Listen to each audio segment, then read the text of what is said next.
tá? E chegou na hora aqui, deu esse probleminha, mas estamos aqui. Estamos aqui para cultuarmos o nosso Deus junto, nessa plataforma que Deus tem nos dado, né? E nós vamos dar início, então, a mais um culto, né? Online ao nosso Deus. Uma alegria muito grande. Eu quero começar já, então, fazendo uma oração, apresentando esse momento aqui a Deus, esse tempo que teremos, tá bom? Agradeço a Ti, ó Deus, por esse dia que o Senhor está nos concedendo, soberanamente. Obrigado, Pai, porque o Senhor nos fez entender isso, que se estamos aqui vivos, Deus, é porque o Senhor tem nos sustentado, é porque é da Tua vontade, Pai, que ainda estejamos vivos.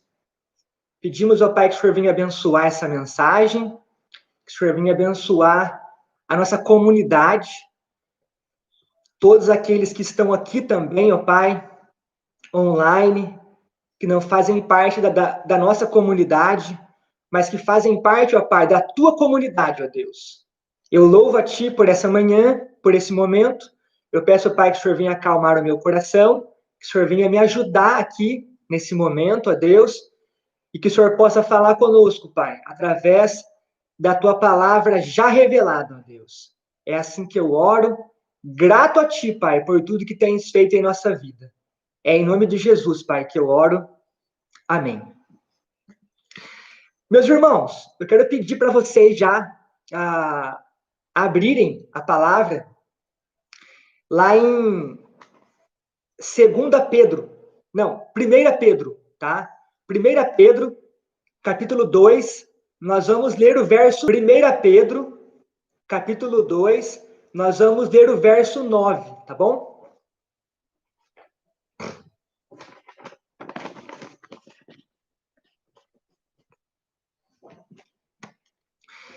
Vocês estão ouvindo agora, né? Eu creio nisso. Antes de ler esse texto, eu queria só comentar algo. Eu estava preparando, né, a mensagem e eu pensei assim, como que eu vou iniciar, né? Eu nunca fiz uma pregação assim online, né? Como que eu vou iniciar? Aí eu pensei em falar assim, ó, prazer em revê-los, irmãos. Mas eu pensei, né, eu não estou vendo eles, como que é prazer em revê-los? E eu pensei muito sobre a questão da comunhão, que mesmo a gente não estando presencialmente, mesmo a gente não estando junto num prédio, num cômodo, nós temos essa comunhão. E essa comunhão não é nós que criamos ela, que elaboramos, que produzimos. É uma comunhão que Deus nos deu. E por mais também que nós não tivéssemos aqui essa plataforma aqui para fazer um culto online, a gente também teria essa comunhão. Teria comunhão um com os outros. Mesmo estando longe, nós teríamos comunhão. Porque essa comunhão foi Deus que nos deu. Foi Deus que deu para o seu povo. Uma alegria muito grande por isso. Mesmo estando longe, mesmo não estando presente, nós temos comunhão um para com os outros, porque foi Deus que fez isso. Isso é muito lindo. Em algumas oportunidades que eu tive no meio da comunidade, ministrar uma escola bíblica ou até um sermão mesmo, eu sempre gostei de comentar algo que acontece em nossa comunidade, algo que Deus tem feito, né? Alguma coisa que alguém compartilhou. Eu gosto de trazer, né, isso novamente para a igreja. E semana passada, eu conversando com uma pessoa da nossa comunidade e falando sobre tudo isso que está acontecendo, né? Essa questão do distanciamento do vírus, da quarentena, né? E nós não estamos podendo nos reunir presencialmente. E ali conversando, né? Que a gente estava com saudade dos irmãos, que não via a hora de voltar, né? Os cultos presenciais. E daí essa pessoa falou para mim assim, ó, ô Lucas, como que é as coisas, né? Quantas vezes que eu já pensei em não ir no culto na época, né, em não participar das reuniões, por estar cansada, né? Por estar cansado. E hoje nós vemos a importância que é estarmos presentes lá juntos, né? Hoje nós vemos a importância do culto solene presencial. Não que esse aqui não tenha importância, mas nós estamos sentindo o quão importante é que os irmãos estejam lá juntos, né? E isso me fez lembrar de uma pregação que o Evandro fez, e ele encerrou essa pregação falando que esse sentimento que as pessoas iriam ter agora, que algumas pessoas iriam ter, de saudade do culto presencial, de não se conformar com esse momento aqui agora, de não poder se reunir, essa saudade, essa vontade de estar lá junto, é um sentimento de alguém que é salvo. Eu achei muito forte ele falar isso, sabe? E é verdade mesmo. Nós vemos pessoas falando que não vê a hora que volte logo, entendeu? Pessoas inconformadas com esse momento de não poder se reunir presencialmente. E é esse também o sentimento que eu tenho. E é uma alegria ver as pessoas compartilhando esse sentimento. Que estão felizes, sim, com tudo que Deus tem feito, mas não está feliz com esse momento de não poder se reunir presencialmente. Mas que quando o nosso Deus permitir que a gente volta, a gente possa estar lá sempre, reunido como igreja, para celebrar o nosso Deus. Que esse momento que a gente está passando venha servir de aprendizagem para a gente, de grande aprendizagem. E eu queria também aqui, antes de ler o texto, compartilhar uma alegria muito grande que eu estou, eu com minha família, pelas bênçãos espirituais de Deus, pela proteção de Deus, né? Uma proteção que nós não vemos, né? Um cuidado que nós não vemos, um cuidado invisível, mas nesse momento de vírus, a nossa família também pôde presenciar um cuidado de Deus visível. Nós vimos visivelmente, né? A mão de Deus abençoando a gente nesse momento tão difícil. Foi muito bonito, foi muito bom. E nós estamos muito felizes com tudo isso. Vamos lá, então, para o texto.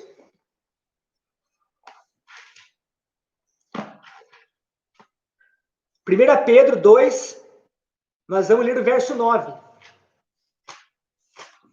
Vocês já estão aí com as suas Bíblias abertas.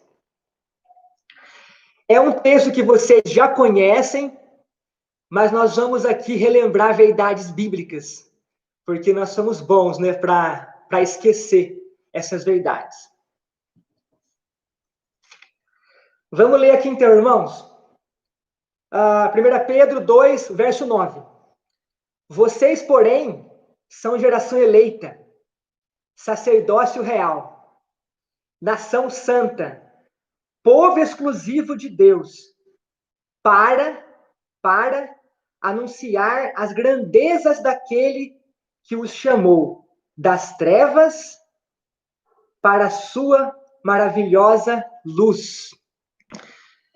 Nós já oramos, vamos aqui então dar início a essa mensagem. Eu gostaria muito de iniciar essa mensagem lembrando lá da pregação de domingo passado, o ponto 2, lá da pregação do Evandro, né? A segunda prova de Paulo, né? A prova teológica, que era que Deus não rejeitou aqueles que ele conheceu e escolheu de antemão. Deus não rejeitou esse povo. É sobre esse povo que eu quero falar. Esse povo que Deus escolheu e separou lá atrás, antes da fundação do mundo. E queria já falar aqui de fazer duas perguntas, né? Para que separar um povo? Por que separar um povo? E para que separar um povo? A primeira pergunta, por que? Nós já vamos responder ela aqui no início dessa mensagem. Deus criou o homem querendo estar perto dele, querendo se relacionar com esse homem. É uma loucura para os muçulmanos, para a religião islâmica, falar que nós, pecadores, podemos nos relacionar com o Deus santo, com o Deus impecável. Eles falam que isso não é possível, mas a Bíblia deixa clara que Deus quer relacionar conosco, que Deus veio até a nós porque Ele quer relacionar conosco, porque somos povo dele. Ele nos separou para isso, para se relacionar conosco. Embora somos pecadores, né, e Ele santo e impecável, embora há um abismo, né, entre o pecador e o santo, mas Ele proporcionou para nós Jesus Cristo, que nos dá a possibilidade de nos relacionarmos com Ele. Isso é muito bom. Isso é lindo, é maravilhoso. O que faz com que isso aconteça? O que faz com que Deus queira se relacionar com alguém? E alguém até pecador, alguém que não tem a sua natureza. É o seu grande amor. É o seu amor incondicional. Olha, se fosse um amor condicional, se fosse um amor que exigisse alguma coisa, olha, nem o plano de redenção existiria. Isso é verdade. Se Deus fosse precisar que alguém fizesse algo para que ele amasse, para que ele enviasse o seu filho, o plano de redenção nem iria existir. O plano de redenção existe porque separou um povo para si e amou esse povo incondicionalmente. Incondicionalmente. Mas com a desobediência do homem, entrou o pecado que afetou toda a criação de Deus, inclusive o coração do homem. E esse pecado, ele causou esse abismo de separação entre Deus e o homem. Mas Deus continua querendo se relacionar com a sua criação. Deus continua querendo se relacionar com aqueles que ele de antemão separou, com aqueles que ele de antemão escolheu para esse fim. Mas aquela comunicação, aquela presença especial que Deus tinha junto ali com a sua criação no Éden, Gênesis 3:8, não é agora mais possível, devido ao pecado do homem. Deus se apresentava ali, né, todas as tardes. Deus estava ali presente no jardim do Éden de maneira especial, né? E ele se comunicava com Adão e Eva de uma maneira especial. Mas agora, com o pecado, é impossível, impossivelmente impossível, Deus continuar se comunicando com eles da mesma maneira. Agora, a presença, a comunicação não vai ser mais especial depois do pecado. Agora, a comunicação vai ser ocasional. E Deus vai usar ainda algumas maneiras, alguns métodos para se apresentar à sua criação, né? Para se apresentar ao homem. Não é agora com o pecado mais possível Deus se comunicar com eles do mesmo jeitinho que se comunicava lá no Éden. E interessante que, com o pecado do homem, Deus não muda o seu plano. Deus não muda o seu plano. O plano de Deus continua sendo o mesminho. É o plano A, né? Nós comentamos esses dias, numa reunião, que Deus não tem plano B. Eu, numa oportunidade, num outro contexto, né, de vida cristã, eu cheguei a falar que Deus tinha um plano, mas o homem pecou. E aí Deus teve que mudar o seu plano, né? Então, Deus não mudou o seu plano. O Augusto Nicodemos que fala isso. Deus só tem um plano, é o plano A, e esse plano vai continuar do jeitinho que ele quer. Do jeitinho que ele quer. Uma vez que o homem, então, tem sobre si agora o pecado, e pecado esse, é bom lembrar, não que Deus impôs sobre ele, ou que um outro ser impôs sobre ele, mas pecado que ele adquiriu, que ele trouxe para ti, esse relacionamento vai ser agora impossível. Impossível. A presença que era especial, então, já disse, vai ser ocasional, através de algumas maneiras, de formas adaptadas, né? Teologicamente falando, né? As maneiras teofânicas, né? A santidade, ela é incompatível com a desobediência, né? O santo é incompatível com o pecador. Então, Deus vai falar com a sua criatura agora através de algumas maneiras, né? Através de alguns modelos que ele vai estabelecer. E eu queria falar aqui de um modelo estabelecido por Deus para que ele estivesse presente, para que ele se apresentasse ao seu povo, porque, como eu já disse, Deus criou o homem, Deus separou pessoas, porque ele quer se relacionar. E apesar do pecado do homem, Deus continua querendo se relacionar com a sua criatura. Deus continua querendo estar perto do seu povo e continua querendo estar perto do seu povo. Então, Deus cria um modelo onde ele vai se apresentar ali, chamado por alguns de a casa terrestre de Deus, né? Deus conosco ali, que é o tabernáculo, né? Eu acredito que todos vocês já sabem disso. Se alguém não souber, né, que está assistindo este culto, depois pode procurar ali o que é o tabernáculo móvel, né? Chamado por alguns de a casa terrestre de Deus. E Deus vai ali, então, agora, através desse tabernáculo, que era uma tenda grande, né? Uma barraca bem grande, que representava ali a habitação de Deus. Era um modelo de administração que Deus deu para Moisés. Veremos isso lá em Êxodo 25.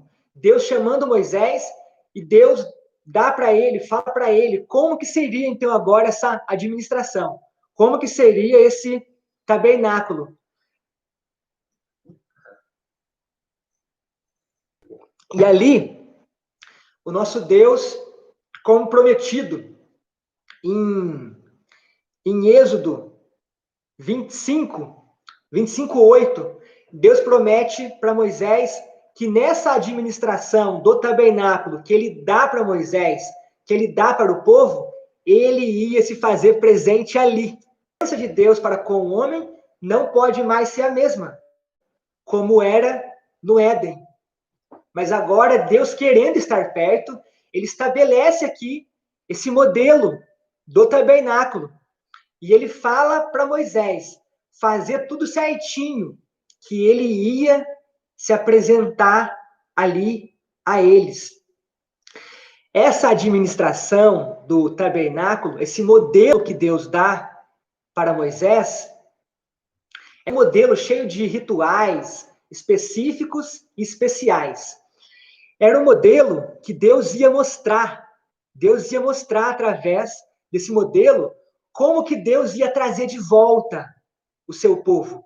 Como que Deus ia ter um relacionamento especial para com o homem que caiu lá atrás. Deus ia mostrar através desse modelo que ele quer estar perto, mas nesse momento agora é preciso fazer isso. É preciso ter esse processo para que futuramente nós tenhamos novamente o mesmo contato que Adão e Eva tinham com Deus. E um dia veremos o nosso Deus e estaremos perto do nosso Deus. Então, Deus quer mostrar através desse modelo como tudo isso vai acontecer. Mas esse modelo do tabernáculo, ele também tem um tempo de duração, né? Ele dura até quando Deus resolve enviar o seu filho.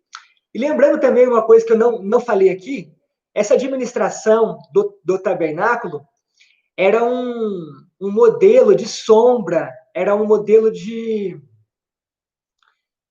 que Deus queria lhe mostrar o que iria acontecer, né? Era uma sombra. Deus queria mostrar através dele o que futuramente iria acontecer. De acordo com a vinda de Cristo,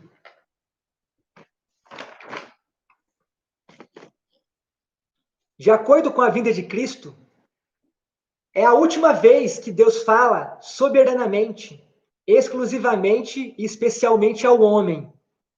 Deus está quase, então, agora trazendo a sua criação de volta para ter um relacionamento especial para com ele.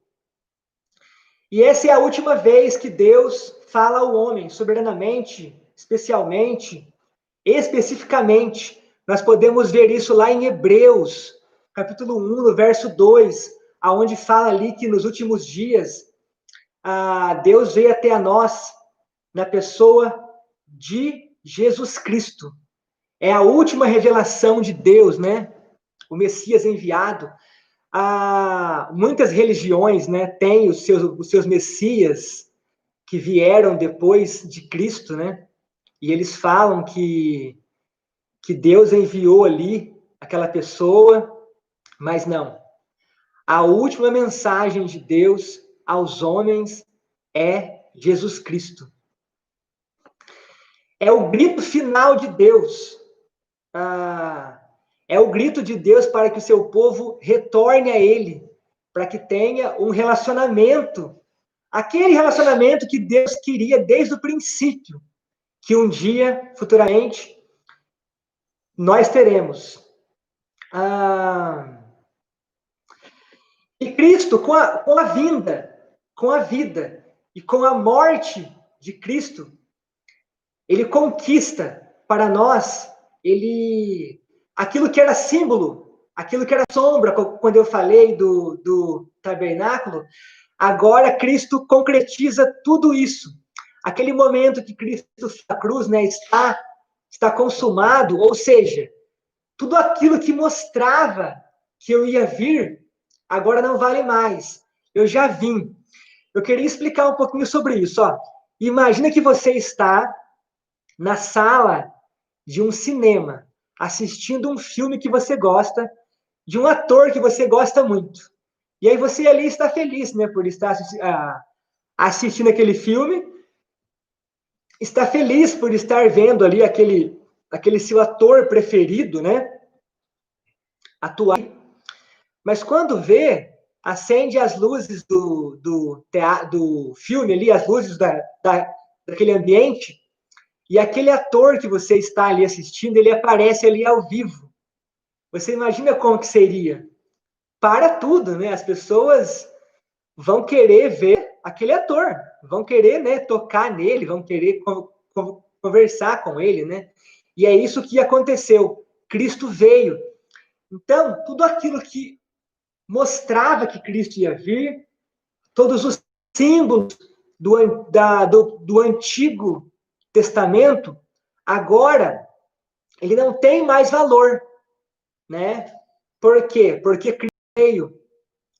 E é triste ver que algumas pessoas, que algumas igrejas ainda querem continuar ainda adorando a sombra, que ainda querem continuar olhando para a sombra, né?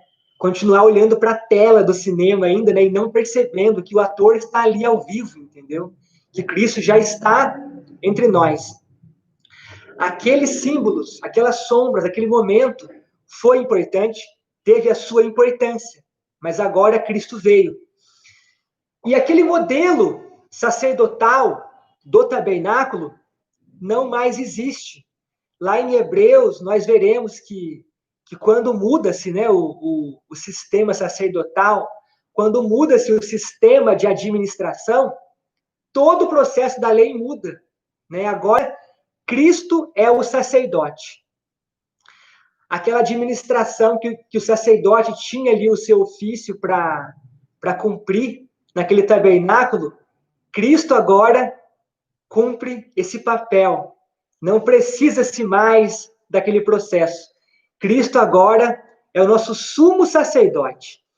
E todos aqueles que entregam a sua vida a Cristo, todos aqueles que estão em Cristo, todos aqueles que nasceram de novo, compartilha com Cristo esse sacerdócio. Cristo é o sumo sacerdote.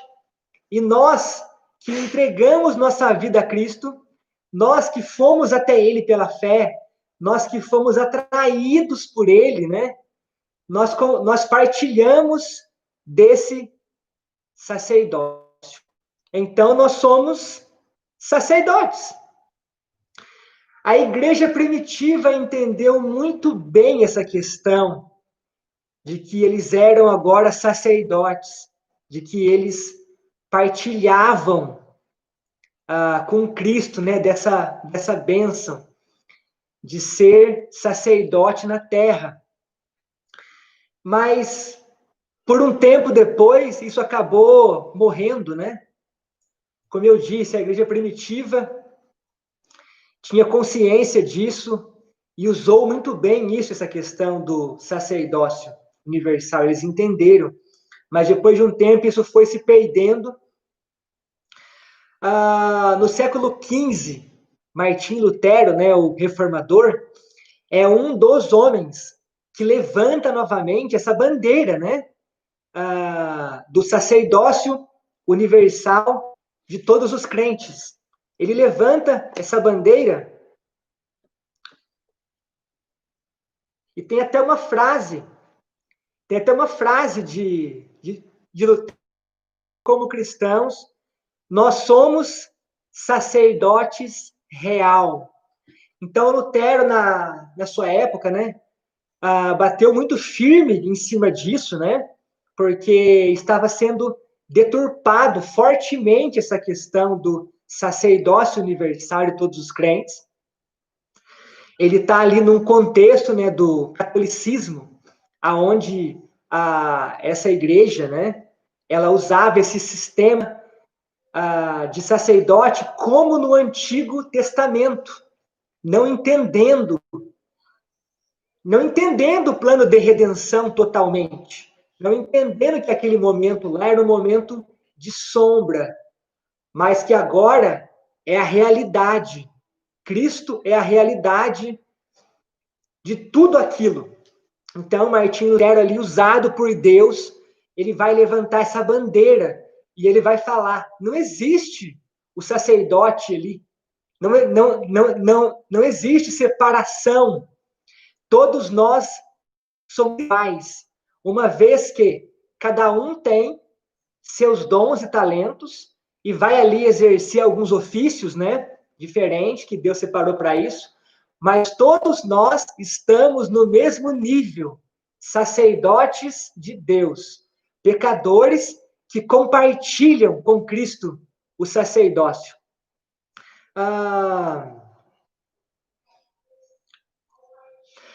Um outro homem também que na história, né, século XVII, John Wesley também levanta essa bandeira do sacerdócio universal.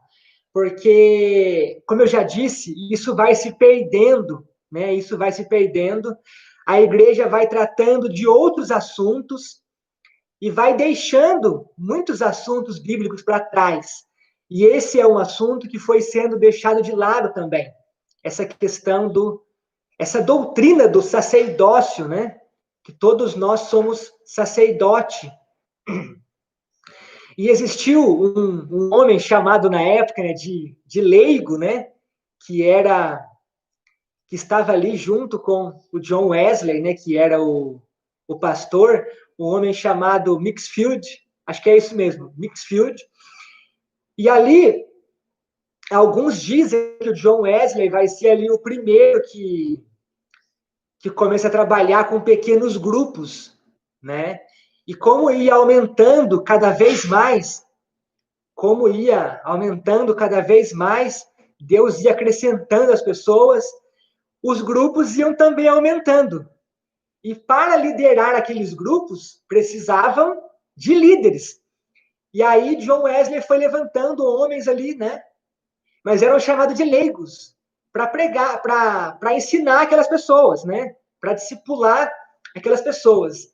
E diz a história até que esse pregador leigo, né, o Mixfield, começou a crescer muito o seu grupo, e ele começou a ser muito usado por Deus.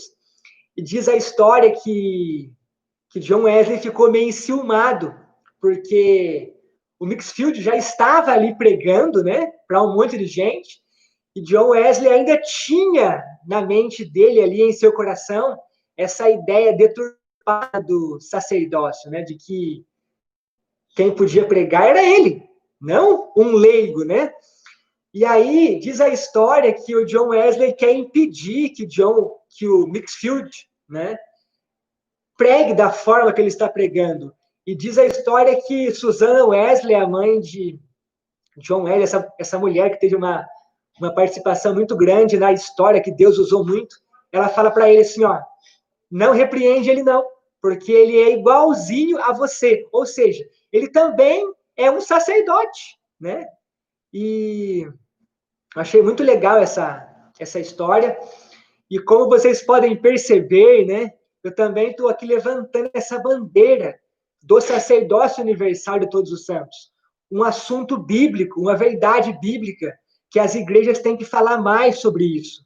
Porque entender que nós somos sacerdotes, entender essa questão do sacerdócio de todos os crentes, vai afetar a nossa vida diretamente em todas as áreas, né? É muito importante essa questão de não somente de saber, né? Se você perguntar para um crente, você sabia que você é um sacerdote?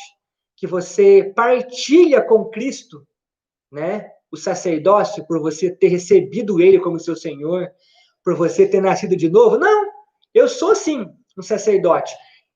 Eu percebo isso. Eu também passo por isso. Nós sabemos que somos sacerdotes, mas nós não agimos como um sacerdote, né? Nós somos pecadores, miseráveis, sim, né? Mas também somos sacerdotes. Nós partilhamos com Cristo esse sacerdote, esse sacerdócio. Nós devemos nos aprofundar mais sobre essa questão de que nós somos sacerdote. Qual que era a função do sacerdote? Como assim Cristo cumpriu tudo isso? E eu, como sacerdote, como que eu posso afetar a minha sociedade, né? Nós temos que afetar nossa sociedade através do sacerdócio. Foi nos dado esse ofício, né, de sermos sacerdote. Então, eu queria falar aqui algumas coisas. Uma vez que somos sacerdotes, uma vez que partilhamos com Cristo, como que nós temos sido como sacerdotes? Como que nós temos exercido? Melhor assim, né? Esses dias o Gideon comentou sobre isso. Como que nós temos exercido esse sacerdócio no nosso lar, para com nossa esposa, né? As mulheres, para com seus esposos. Como que nós temos exercido isso em nosso lar? Como que temos exercido o nosso sacerdócio para com nossos filhos? Não somente no modo de tratar, mas o nosso tempo. Eu pensei muito sobre isso no tempo que eu tenho reservado para minha filha, no tempo que tenho reservado para minha família, né, devido à revista que estudamos nas quartas-feiras, semana retrasada, que era a administração correta do tempo na família. Como que eu tenho, então, exercido esse sacerdócio na minha família? Como que eu tenho exercido esse sacerdócio no meu relacionamento pessoal com Deus, né? Porque apesar de eu ter uma família, né, de nós sermos um, né, eu com a minha esposa somos um, mas nós temos também nós temos também um relacionamento pessoal com Deus. E como que está esse relacionamento pessoal com Deus, né? Como que temos exercido o sacerdócio nessa questão? Como que nós temos exercido o sacerdócio em nosso trabalho? Eu acredito que tem pessoas que têm um trabalho que é mais simples, né? Que é mais fácil ali de lutar externamente, né? E tem pessoas que têm mais dificuldade por causa do ambiente, né? Eu não lembro se o Celão ou se o Celinho, eu confundo eles, comentou esses dias, né, que no trabalho alguém conta alguma piadinha ali, daí você fica, né, você não sabe se rir para agradar ou não, né? Então, essa é a dificuldade que eu falo. Como que nós temos exercido o sacerdócio no nosso trabalho? É uma questão muito séria. Como que nós temos exercido o sacerdócio na nossa alimentação? Uma vez que nós não temos mais regra de alimentação, né? Existia regra de alimentação que foi mesmo que estabeleceu para um fim, para um propósito. Mas nós não temos mais regras, então ali estamos num contexto de alimentação, né? Mas isso cabe para tudo. Nós vamos fazer, nós temos que fazer para a glória de Deus. Então, como que nós temos exercido o sacerdócio quando nós nos alimentamos, né? Essa questão também é muito séria, essa questão da alimentação. Como que nós temos exercido o sacerdócio na contribuição financeira? E aqui eu não estou falando de porcentagem, eu estou falando de um coração generoso aqui. Não estou falando de porcentagem, mas estou falando de um coração generoso, de um coração que contribui proporcionalmente, de um coração que contribui não para agradar pessoas, de um coração que contribui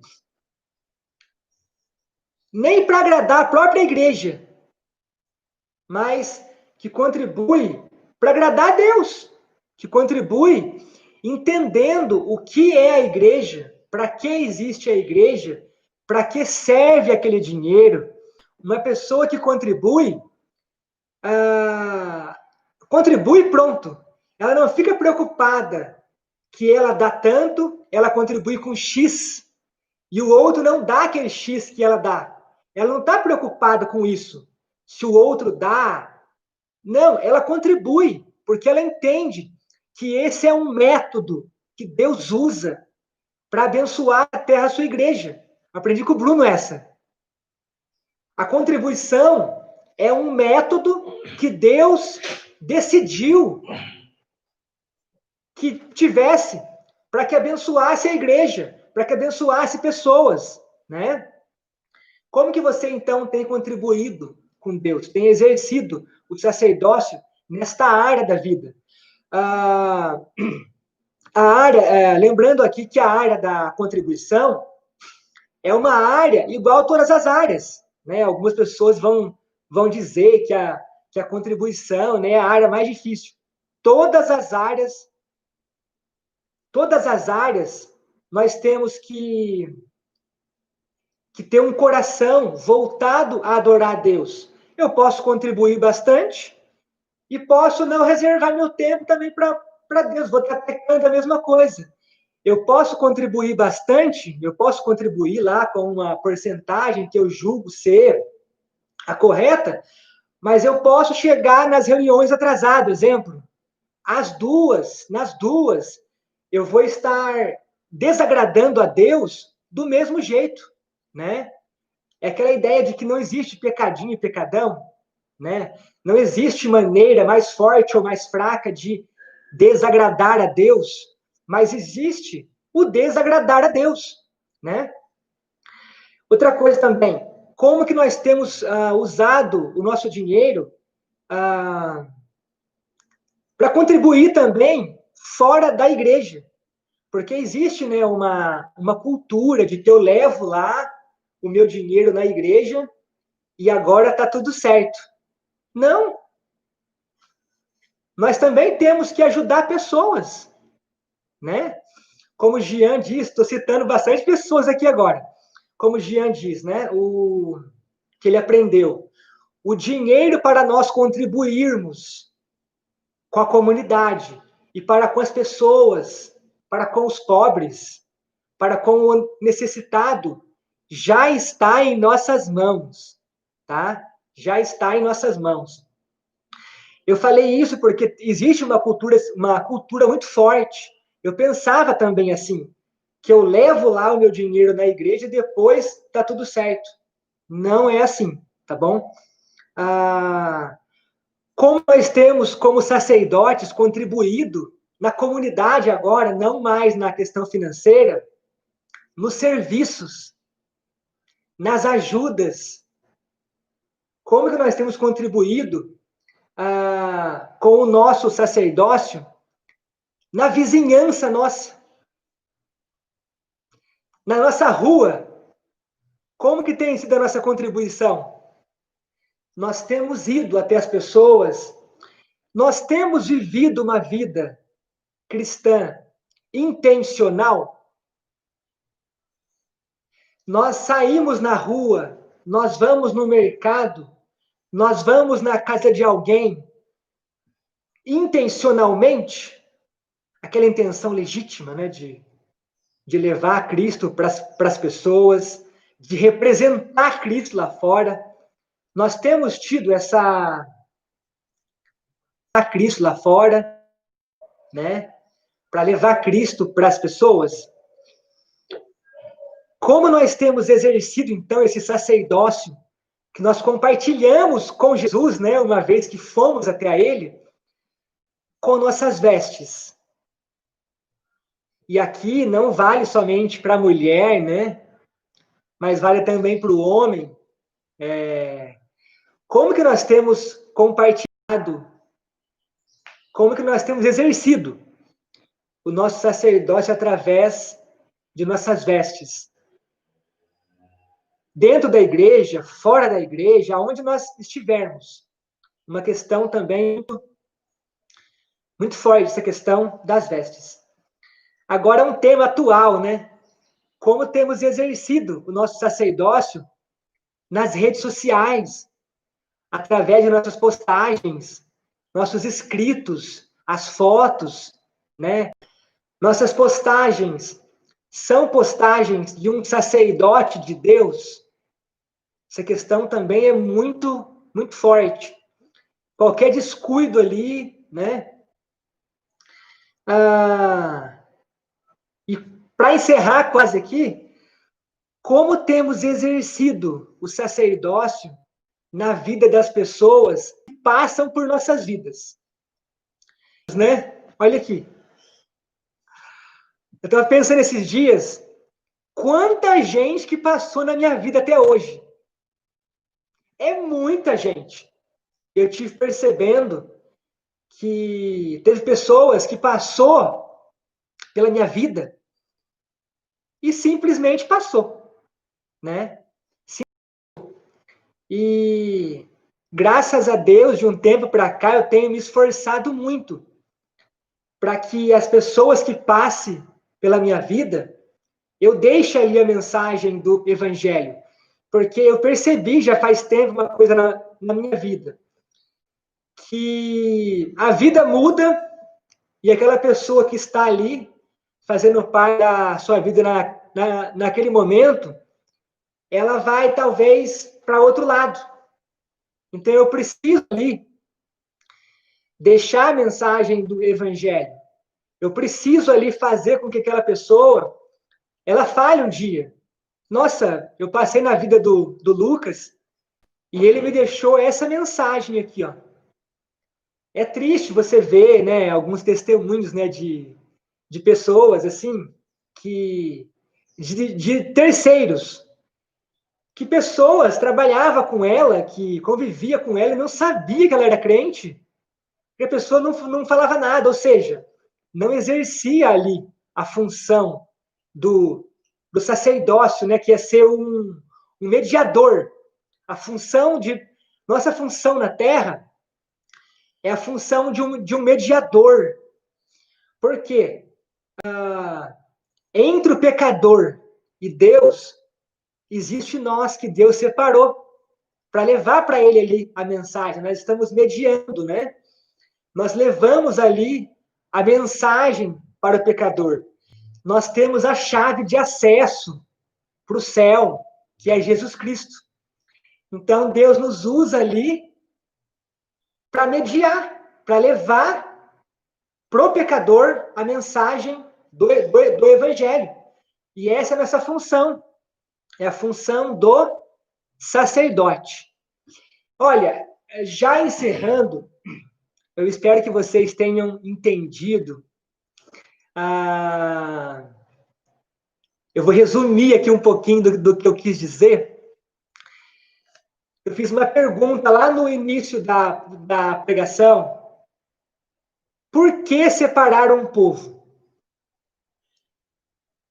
Porque Deus quer relacionar. Deus decidiu por vontade livre. Deus quis separar para si um povo. É uma loucura para o mundo isso, né? Deus separar pessoas. E Deus precisou fazer uma ponte para ligar novamente esse povo a ele, para ligar novamente a sua criação. E por isso Deus então enviou o seu filho. E ele é a ponte que nos leva de volta até a Deus. E uma vez que nós podemos andar sobre essa ponte que é Jesus, né? Essa ponte que nunca cai, e nós também não vamos tropeçar nessa ponte, nós nos tornamos sacerdotes. Nós somos sacerdotes. Todo aquele que foi até a Cristo, todo aquele que nasceu de novo, é sacerdote real. Porque o sacerdote antigo, lá do Primeiro Testamento, apesar de que era um sacerdote que exercia uma função que Deus estabeleceu, né? Mas não era um sacerdote real. E nós não. Por partilharmos com Cristo o sacerdócio dele, nós somos sacerdotes real. Nós somos nação santa. Nós somos um povo escolhido por Deus. Tudo que nós vivemos hoje é resultado da eleição. Por que separar, então, um povo? Para se relacionar, estar perto. E para que também, né? Enquanto estamos aqui na Terra. E aí o texto que nós lemos de 1 Pedro 2, o 9, verso 9, vai falar. Para anunciar as grandezas de Deus. É isso. Deus nos separou porque quer relacionar conosco. E Ele quer que, enquanto estivermos aqui, a gente anuncia as suas grandezas, né? E a maior delas, Cristo Jesus. Podemos anunciar para as pessoas, né, os atributos de Deus, o que Deus é, o que Deus fez, o que Deus vem fazendo, né? E o que Deus ainda vai fazer. Mas a maior mensagem, né, a maior grandeza de Deus que a gente pode falar é Cristo. E esse crucificado e ressurreto, e esse que está entre nós. Então eu gostaria que nós não esquecêssemos disso e que nós nos aprofundássemos nisso, de que nós somos sacerdotes de Deus. Que Deus possa nos capacitar, estar forte para exercer, né, esse ofício celestial que Deus nos deu, que é o sacerdócio universal. Eu vou encerrar com uma oração e desejoso que nossa comunidade possa falar mais sobre isso, sobre essa questão do sacerdócio universal. Uma coisa legal, que até está no livro, né, O Homem Nota 10, um método que o John Wesley usava, e o autor do livro usou, que era de chamar as pessoas e, entre aspas, cobrar deles como que eles têm sido na vida cristã. Uma cobrança legítima, né? Uma cobrança legítima que vai ajudar ali aquela pessoa. Que nós possamos ajudar uns aos outros e sempre perguntar como que você tem exercido o sacerdócio em todas as áreas da sua vida, em todos os âmbitos da sua vida. E, novamente, que Deus nos capacite a exercer esse ofício celestial, que é o sacerdócio universal. Deus abençoe, então, os irmãos e até quarta-feira. Oremos. Agradeço a Ti, Pai, por essa oportunidade. Agradeço a Ti por tudo que o Senhor tem feito, ó Deus, por esse domingo. Nos ajuda, ó Pai, nesse domingo, a exercer, Pai, este ofício nosso em todas as áreas, que é o do sacerdócio. Capacita, Pai, a sua igreja na terra, ó Deus, a exercer esse ofício que o Senhor nos deu soberanamente. Dai-nos um domingo abençoado, ó Deus, e nos usa, ó Pai, na pregação do Teu Santo Evangelho, nos auxilia, ó Pai, na santificação, e nos auxilia, ó Pai, para que possamos servir as pessoas também, que é o que Cristo fez, Deus. É assim que eu oro e